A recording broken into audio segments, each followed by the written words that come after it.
What's poppin', y'all? Welcome back to I Do It Myself. Today's Friday. What's good? Let's get it. I hope y'all got your energy up because them kids about to be on y'all ass. You know what I mean? The holidays is coming next week. I don't partake in them drinks, but if you do, happy holidays to each and every one of y'all. We got a week and a half left in the year. Let's make it count, y'all. Let's make it count. Let's spend it around loved ones. Let's spend it on a positive note. Let's spend it doing things that we want to do with the people we want to do with it because tomorrow is not promised. But today is the most important day of your life. Every day you get a new one. So, yo, we got to talk about Lil Baby, right? So, yo, Lil Baby is promoting his album Wham that's dropping January 3rd. He's making his rounds. He's doing podcasts. He's doing interviews. I mean, I'm pretty sure he's not going to do a ton of them because it's only people that he feels comfortable talking to that he's talking to right now. And he went to Charlemagne the God. Now, Charlemagne the Guy has his own segment that he does called Out of Context. You know what I'm saying? Charlemagne is always doing 100 things. I'm saying he doesn't have enough time to really do one-on-one interviews, but when he does them, they are special. And he has some things to talk to Lil Baby about regarding his life, regarding what's going on, regarding the internet. And he spoke to him about Gunna.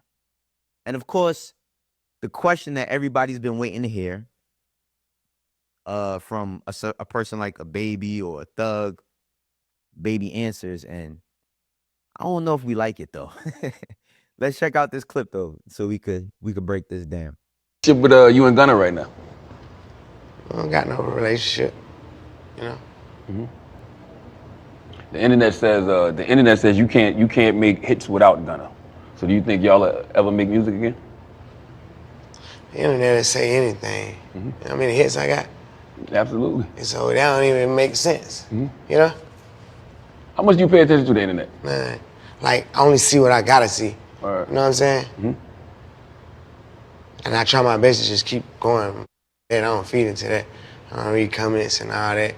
It's something be the headline, you gotta see it. You know what I'm saying? But for the most part, I don't even get into that.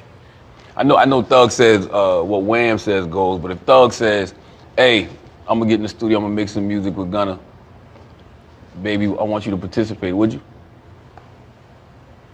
I don't see that happening. No, I'm just saying, like, I want you to participate. I don't know what nobody else will do. You know what I'm saying? But just as far as me, you know what I'm saying? You dropped the 350 record, and you said ain't never saying nothing about it. You know you was a rat, and everybody thought you was talking about. Yeah, but everybody, this is just the internet where they gonna create. I talk about rats in every song I had since I started rapping. Word. So now, you know, it'd be like, they just create a narrative and go, I might don't even be talking about it. It's whoever a rat, you know what I'm saying?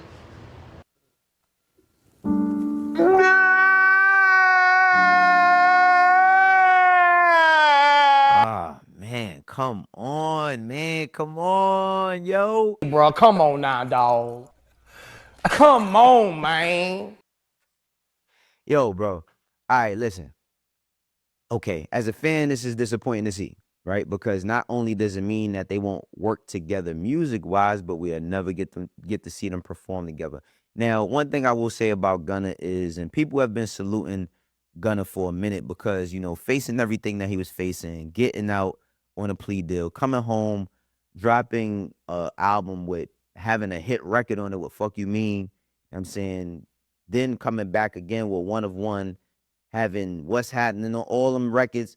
Gunna has been doing this thing. And I think that the internet has been against Baby. And it's just obvious they've been against Baby because it's not a secret. A lot of Baby's records that he's been dropping hasn't hit the same as the ones that he dropped before.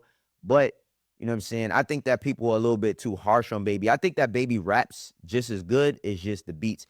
And I think it's the subject matter, which he touches on somewhat on a podcast that he does with Yachty. You know what I'm saying? But when it comes to Baby and Gunna, they just had so many damn moments together, man. Oh, okay. Like they just have so many, they have so many records and so many moments together. And it's just like, man, this shit, it messed, I'm not gonna say it messed everything up, but to know that they won't ever work again. And that possibly means that, you know, him and Thug won't work again. That the whole, can he work with, you know, can he work with Gunna when he comes home thing was just a fluke so he could get out to basically say, well, I ain't going to do nothing to him if that's what y'all was wondering. I think that this shit is just unfortunate, man. You know, when a family feuds, people are entertained, but the fans really suffer. I mean, of course, this shit comes from some street stuff that was happening. Baby also talks about, you know, on the Yachty podcast, how he was at Thug's crib the day it got raided, so he could have been in there with him. We all seen that piece of paper that was alleged to be what the police in Atlanta was going after with the whole 4PF and, you know what I mean, the rebrand and the change to can't be fucked with all of that. But it's just disappointing to know that Baby and Gunna possibly won't work together. But at the same time, I mean, with the exception of the loss of Takeoff, neither do Quavo and Takeoff. I mean, neither do Quavo and Offset. You know what I'm saying? 21 Savage and Offset had a whole album together with Metro Boomin. They don't work together. It's tons of people who no longer work together. And when you see something like this from the fan point of view, we just feel disservice. You know what I'm saying? But everybody got the right to feel however they want to feel. I think that y'all should check out this interview whenever y'all can. It's really good. But aside from that, Charlamagne also asks Baby, how does he feel about being mentioned on Not Like Us when it came to Kendrick? You know what I'm saying? Him saying, you know what I mean, Little Baby helped you get your lingo up towards Drake. This is what he had to say regarding that. What was your reaction when you heard Kendrick mention you in Not Like Us? He said Lil Baby helped you get your lingo up in reference to Drake. What did you think when you heard that? I ain't really into like that side of hip hop, so I don't really, you know. But you and Drake always had a good relationship. I mean, Great Drake helped relationship. you a lot. Great relationship. Yeah. So you kind of like it's just with any situation like if you and him was arguing, what the hell you gonna say, man? You know? Like, don't bring you in it. Yeah, man, I don't wanna be having nothing to do with it. I be having, not saying whatever they got going on ain't real or nothing, but I feel like, to me, like rapping and shit be my work. You know what I'm saying? It's like I don't want that type of shit at work. You know what I'm saying? That's what, like, even you saying like, what's your relationship with Gunna? I ain't hear it. I ain't in it for that type of shit. You know what I'm saying? I ain't on that. Well, I brought that up just because of the music, the Right. music aspect of it. Because you know, people, y'all made hits together. So, I mean, kind of obvious. One thing I will say, let's take the attention off of Baby and put the attention on the Kendrick. Kendrick is a fucking masterful mind, man. Like, it's nothing like causing disturbance. You know what I'm saying? It's nothing like causing disturbance because for everybody that he mentioned on that last verse when he's kind of picking Drake's characteristics apart, nobody said anything. I mean, 21 gave you 4th Street cred. Thug make you feel like you a slime in your head. You know what I mean? Quavo said you could be from North Side. You know what I mean? Like all of that. I think like it was just masterful how he put it together. Now, on one hand, Not Like Us, oh man, it's just allegations. It's a diss record. You know what I'm saying? And it goes down as being one of the biggest moments in diss records in hip hop history.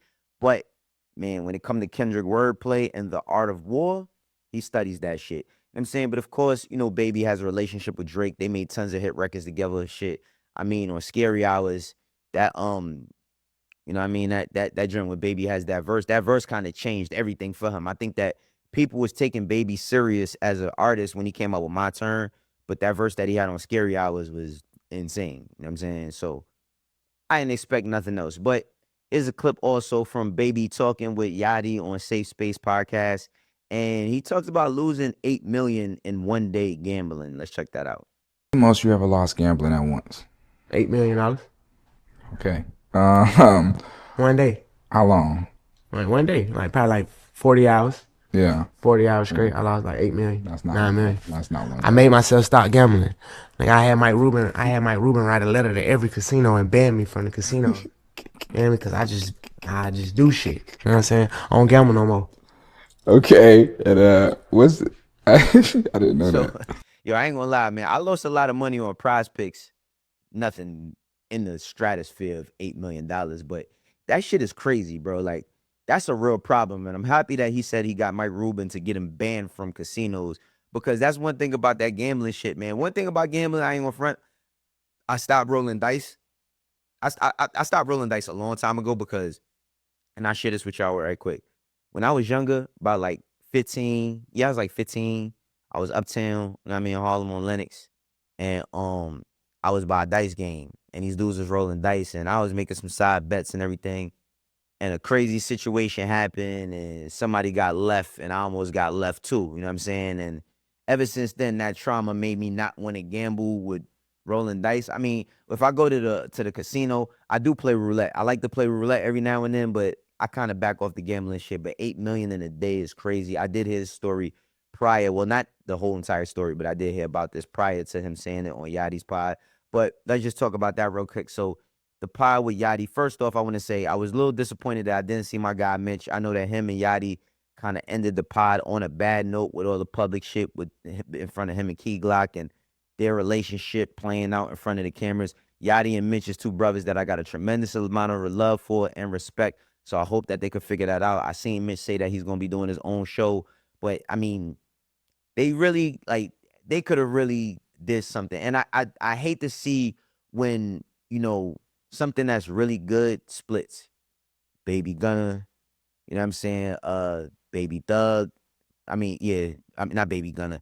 Baby Gunna, Thug Gunna, you know what I'm saying? Mitch and Yachty. I hope that they could figure that out again one day. But aside from that, let's talk about my guy Akademiks. So Ak is now doing a full-on apology tour to ROC Nation via stream because I'm gonna keep it 100. Ak don't want to be next. One thing Ak is, he a lot of things, but he's not a damn fool. He might act a fool, but he's not a damn fool. And this is him apologizing to ROC Nation, Jay-Z, and Alex Spiro, I think his name is. Let's watch that clip right quick. Sorry, Chad. I'm sorry. This thing is too goddamn powerful. I've never seen power like this. I've never seen power like... Yo, sorry, Negroes. Catch me at the brunch. Yo, I've never seen power like this. A lawyer tried to sue him, and now we looking at the lawyer as a sexual predator, not Jay-Z. This is crazy. Jay, you got it. You got it. You got it. What? So, yo, this shit is mad funny. And the reason why I think it's mad funny is because, like, one thing, I mean, it's entertainment. We all know that Ak be trolling. We all know that Ak is playing. Somebody say the wrong thing regarding him and ROC Nation, he gonna go off again. But, and I just seen that Ak had, because he said something about Bleak on this clip as well. And then Bleak said, yo, tell Ak I waved the white flag, man. I want no problems with y'all. You know what I'm saying? It's all fun. You know what I'm saying? It's all in fun and entertainment. But the reason why he was saying, some of the stuff regarding Tony Busby is because Tony Busby now has a weird case and he's being sued. So Tony Busby had got up with some chick, you know what I'm saying, that he met. How did he meet her? It says he started having a conversation with her. They started talking online or something. Did it say? I'm reading through this kind of quick. I'm just passing through it. But it says that Tony Busby got up with Shorty. You know what I'm saying? He basically took her to a show, and then after that, he booked the hotel room. He hit. After he hit, you know what I mean? She started getting, she said she started feeling itching or burning in her groin. She calls him up. Your man says, yo, I'm sorry to hear that. And he didn't sound surprised. And she says she don't think he sounded surprised because he knew this whole time that he was burning. Nasty work, my nigga. Nasty work. Tony Busby. And I hope that this is the thing. You can't have the same exact energy because they're two totally different scenarios.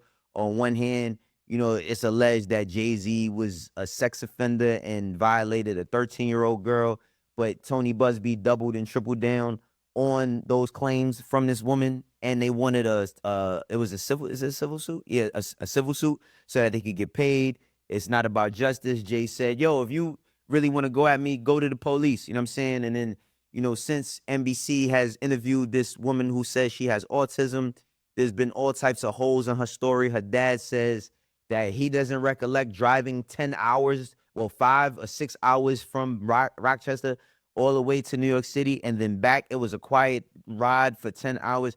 It's all been a shit show. You know what I mean? It's all been a shit show. But y'all was supporting Tony Busby. I just want to reiterate, I wish I had the bomb. You know what? I'm gonna hook up my roadcast over here so I can start dropping bombs and playing all types of funny shit like my man Company Man with the 1 second applause. I love when you do that, bro. That shit is mad funny.